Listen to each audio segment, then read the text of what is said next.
I love that idea. Actually, the entire purpose, the entire goal, if there is such a thing, of our human walk in the world is to love and to love well. That's our whole goal. That's what we are. We came in as love. We go out as love. I was thinking about the title, The Greatest of These is Love.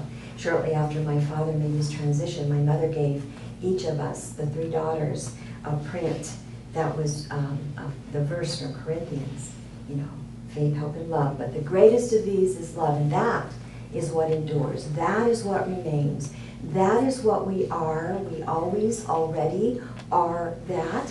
And that's what's so darn hard to live in our humanness. It is. It's very difficult, like Linda said. But this idea of living a life of love is so important to us. And guess what? Do you know that the capacity to love is species specific? We're the ones that get to do that. Other creatures, you know, can display affection, but we actually are the only species that can give and receive love of this type. Now, those of you who are animal lovers, which I'm looking at Judy Carroll over here, and she's going, cats know how to do that. But it is the truth. At a conscious awareness level, human beings are the ones that know how to give and receive love. It is that positive life force, that energy that holds everything else together, like Linda said. It is the glue. It is the integrating factor that creates our life. And so I'm reading today, as we begin, from my favorite Sufi teacher, Llewellyn Van Lee. And he, of course, Sufis are all about love, burning passion. And this book is called Love is a Fire. And I want to tell you what he says, because it goes along with the image that I've chosen to support my talk today. And I believe it is the truth. He says, the song of love is in every human heart. Each of us longs to be loved, loved by a mother, a lover, a friend, a husband, or a wife. We long to be touched, to be embraced, to be understood, to be needed. We need to know that we are loved, and we need to love in return. Love is the primal music of life, the song of creation, the fabric of being human. The fabric of being human, to me, that is huge. And the reason that all of the great spiritual traditions, like Linda said, talk about love. Now, they've got all kinds of different ideas about other things, right? All kinds of dogma and beliefs and ideologies and practices and rituals and whatever. But most of the major religions in the world talk about the energy of love. And you know why? Because it's not a concept. It's a reflection of the energy of the divine, those qualities that we all can live when we're clear. Those qualities that reflect when we're aligned with our highest, most radiant essence, our divinity. It's all about the reflection of compassion, the reflection of kindness, the reflection of appreciation, the reflection of joy. We could go on and on and on, these incredible qualities of the divine. That's what we're here to do, to reflect that. And all the traditions know that. And at the bottom line, they're all trying to figure out, how do we do that? How do we bring forth this kind of energy in our human walk in the world, you see? And I love this idea. It is so true. The Sufis say, love comes from the inside lining of our heart. It comes from inside our heart. It is that original God essence that we're born with and that we leave with. This week, Linda mentioned we did a memorial for a member of our community, and it was a deeply heartfelt experience. And it was very clear that the body was gone, but the energy of love was palpable. The people that were there were reflecting this incredible radiance of the energy of love that this person lived in the world in his own unique way. Do we get to be human? You betcha. You bet we get to be human. And when it all boils down to it, we are that. We are that love. See, it's not about this mind structure that tries to figure out how to be in the world. It's this energy of the heart that knows how to be in the world, in this uplifting, this supporting, this nurturing, this kind, forgiving, supportive way. That's who we really are. That's who this love experience is reflecting. It's a state of awareness. It's a way of being in the world. Nothing else. You know, like Linda said, it's not that mushy, mamby-pamby, you know, roses, and it can be romance, and that's wonderful. But this kind of love is way different. This kind of love is very, very deep, and guess what? It is not dependent on anything. It is not dependent on anyone. It's not dependent on any circumstance. Love is. This kind of love just is. And I want to tell you something. This kind of love takes great courage, because it requires us to look beyond the conditions, the circumstances, whatever shows up.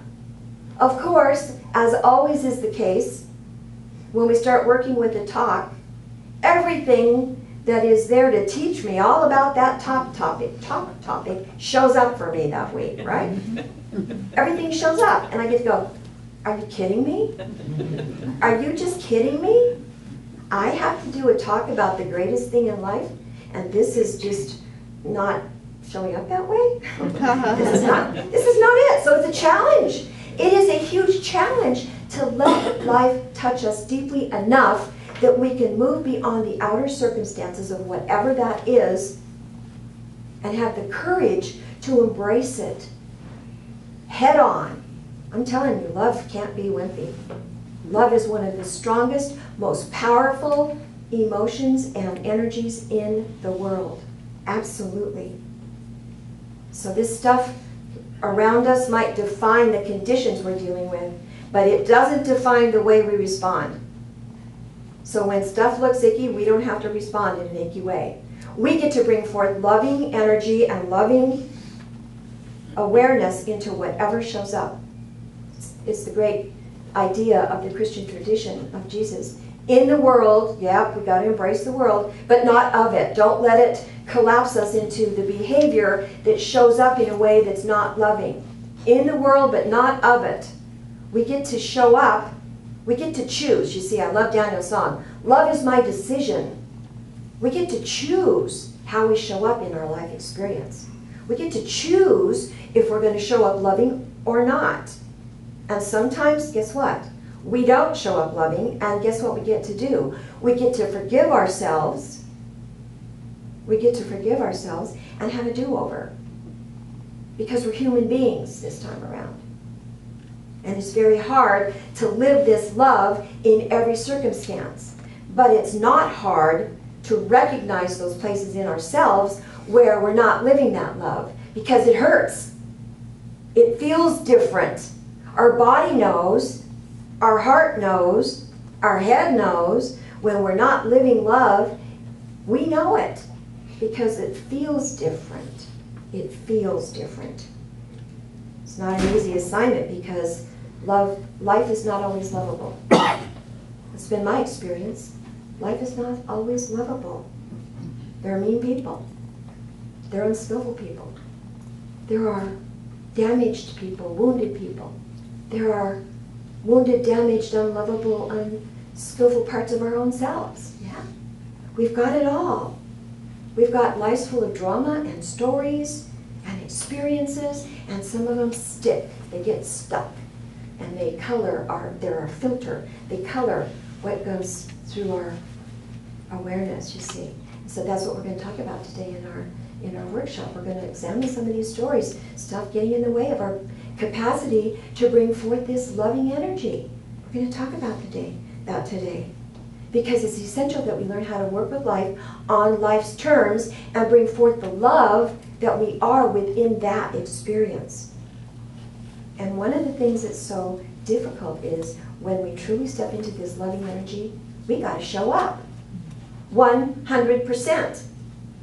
Without the armor, without being guarded, without being defended, without the agenda, the positionalities, and all the stuff, without the hardness around our heart in the experience, and we have to remember our own loveliness within the experience. But we first have to be willing to show up. And I think back in my life, and even maybe this past week, how easy it is not to show up.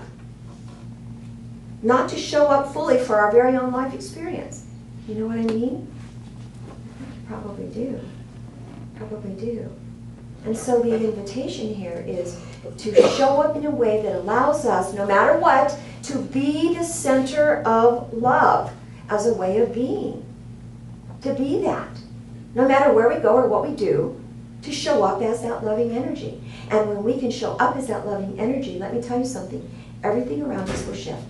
Everything changes because the energy of love is so incredibly strong and so powerful that it uplifts everyone and everything else.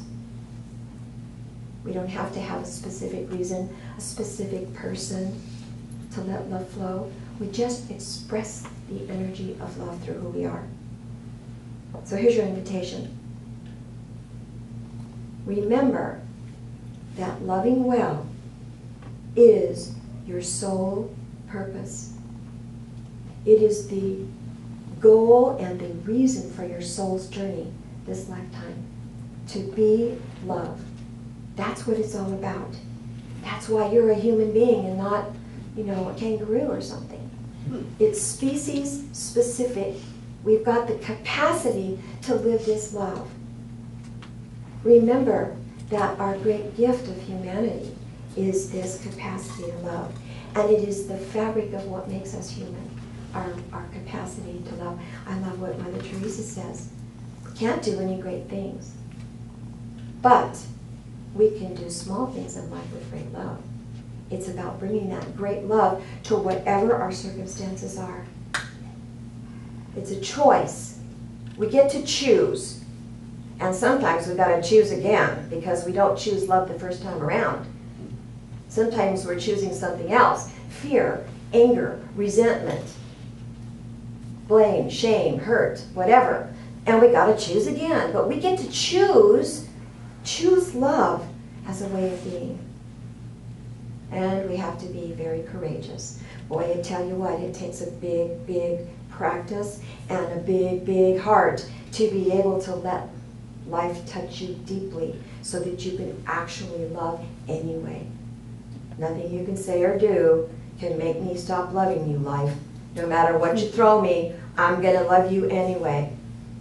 Jen Bihar's back there with a major health challenge, loving life, loving the opportunity to be present through all of it. Isn't that the truth, Jen? Absolutely. Absolutely, absolutely. The greatest commandment, you know, in the Christian tradition, the greatest commandment is love God, right? The next greatest commandment is love one another. Be that energy, be that center of radiating love. Thank you for listening.